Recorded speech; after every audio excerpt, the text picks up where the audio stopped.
Hello students, welcome to my channel. आज हम class 7th की नई पुस्तक मल्हार से पार्ट 1 माँ कह एक कहानी को पढ़ेंगे। ठीक है, तो इस कविता के कवि हैं मैथिली शरण गुप्त।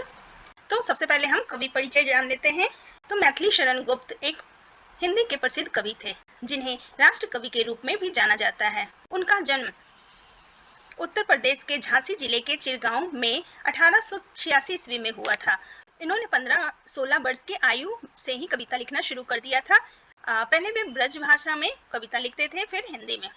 मैथिली शरण गुप्त द्वारा रचित कविता का यह अंश माँ कह एक कहानी उनकी काव्य कीर्ति यशोधरा से लिया गया है। ठीक है, यह माँ यशोधरा और बेटे राहुल के बीच संवाद शैली में रचा गया है। संवाद शैली में बातचीत करने की भाषा में रचा गया है। स्वतंत्रता आंदोलन में उनकी रचनाओं से लोगों को देश प्रेम की भावना जगाने का काम किया। राष्ट्र कवि के रूप में इनकी ख्याति सर्वविदित है। इनकी अधिकांश कृतियों में भारत की धार्मिक, सांस्कृतिक, ऐतिहासिक और राष्ट्रीय चेतना का स्वर है। साकेत, भारत भारती और यशोधरा इनकी काव्य कृतियां हैं। तो जैसा कि हमने पढ़ा कि मैथिली शरण गुप्त जी की कविताओं में भारत की संस्कृति, इतिहास और धर्म की एक झलक मिलती है। तो चलिए अब हम इस कविता को शुरू करते हैं। तो इस पाठ में जो भी शब्दार्थ हैं, सबसे पहले हम वो कर लेते हैं। तो हमारा सबसे पहला शब्द है सुरभि मीन्स खुशबू, वर्ण वर्ण मीन्स रंग बिरंगे, हिम बिंदु मीन्स ओस की बूंदे, खग मीन्स पक्षी, खरसर मीन्स तेज तीर, आखेटक मतलब शिकारी, लक्ष्य सिद्धि मीन्स निशाना सही लगाना, खगभक्षी मीन्स पक्षियों का शिकार करने वाला, सदय मीन्स दयालु, निर्दय मीन्स क्रूर, उभय मतलब दोनों, निरपराध मीन्स बेगुनाह, रक्षक मीन्स बचाने वाला, भक्षक मीन्स मारने वाला, दानी मीन्स देने वाला। ठीक है, तो ये थे कुछ कठिन शब्द। अब चलिए हम इस पाठ को पढ़ना शुरू करते हैं। माँ कह एक कहानी। यह कविता माँ यशोधरा और उनके बेटे राहुल के बीच की बातचीत की कहानी है। तो माँ कह एक कहानी, बेटा समझ लिया क्या तूने मुझको अपनी नानी। तो यहाँ पे बच्चा अपनी माँ को कहानी सुनाने को कहता है। तो माँ हंसते हुए बोलती है कि क्या तुमने मुझे अपनी नानी समझ लिया है। जैसे नानी या दादी हमें कहानियां सुनाती है ना, तो वैसे ही वो बोलती है कि क्या मुझे अपनी नानी समझ लिया है। तो यह माँ बेटे के प्यार को दिखाती है। कहती है मुझसे या चेटी तू मेरी नानी की बेटी, कह माँ कह लेटी ही लेटी, राजा था या रानी, राजा था या रानी, माँ कह एक कहानी। तो चेटी मीन्स हो गया दासी।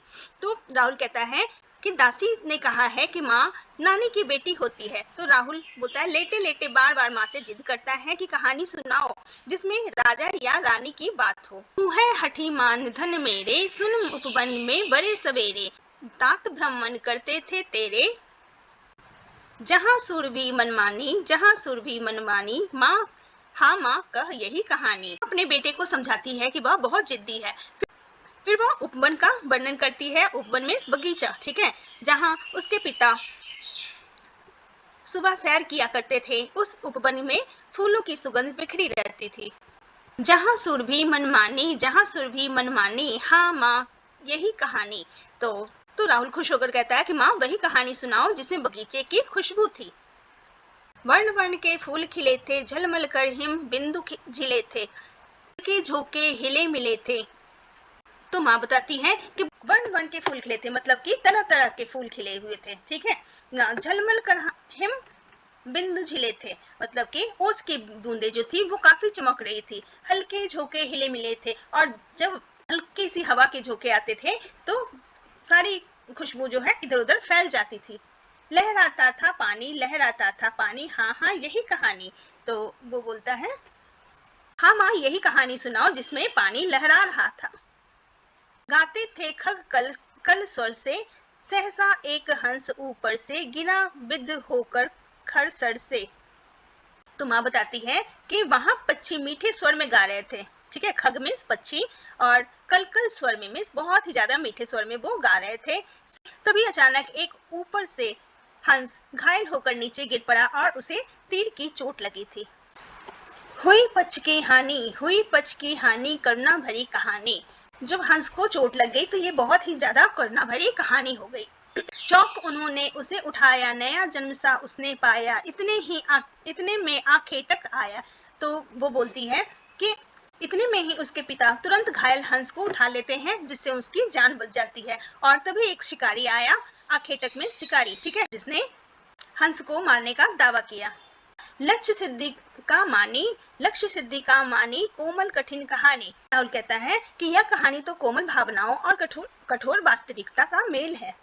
मांगा उसने आहत पक्षी तेरे तात, किंतु थे रच्छी, तब उसने जो था खगभक्षी। मांगा उसने आहत पक्षी, जब पक्षी घायल हो गया तो शिकारी बोला कि ये तो मेरा पक्षी है, मेरे तात, लेकिन उनके पिता ने बोला कि मैंने इसकी रक्षा की है। तो शिकारी था वो हट करने की ठानी, तो इसके कारण कहानी बहुत आगे बढ़ चली थी। विवाद सदैव निर्दय में, अभय आग्रही थे स्वयं विषय में, गई बात तब न्यायालय में।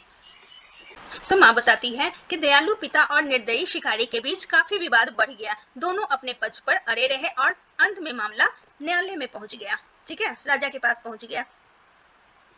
सुनी सभी ने जानी, व्यापक हुई कहानी। और राहुल कहता है कि अब तो पूरी सभा को इस विवाद का पता चल गया होगा और कहानी अब बड़ी हो गई है। राहुल तू निर्णय कर इसका, न्याय पक्ष लेता है किसका, कह दे निर्भय जय हो जिसका। तो माँ कहती है कि राहुल अगर तुम यहाँ पे होते तो तुम किसका पक्ष लेते, बिना डरे हुए ये बात बताओ, मैं तुम्हारा जवाब सुनना चाहती हूँ। सुन लूं तेरी वाणी माँ मेरी क्या बानी, मैं सुन रहा हूँ कहानी। तो राहुल कहता है कि अभी तो मैं कहानी सुन रहा हूँ, उसे निर्णय करना कठिन लग रहा है। कोई निरपराध को मारे तो क्यों अन्न उसे न उबारे, रक्षक पर भक्षक को मारे। न्याय दया का दानी तूने गुनी कहानी। तो राहुल जो है सोच समझकर वो जवाब देता है कि अगर कोई निर्दोष को मारता है तो उसकी रक्षा करना चाहिए, न्याय हमेशा दया से भरा होना चाहिए। राहुल का जवाब सुनकर माँ खुश होकर कहती है कि राहुल ने सही समझा और उसने इस करुणामयी कहानी का मूल अर्थ को जान लिया है, ठीक है। तो इस एक कहानी में माँ बेटी के संवाद के माध्यम से करुणा, दया और न्याय के महत्व को सिखाया गया है। यह बच्चों को नैतिकता और सही निर्णय लेने की प्रेरणा देती है। कविता प्रकृति की खूबसूरती और अच्छे मूल्यों को मिलाकर हमें बहुत कुछ सिखाती है, ठीक है, बच्चों और बड़ों दोनों के लिए प्रेरणादायक है, ठीक है। तो ये थी आपकी कविता। अगली वीडियो में हम इसके क्वेश्चन आंसर को सॉल्व करेंगे। मिलते हैं फिर नेक्स्ट वीडियो में। Thanks for watching.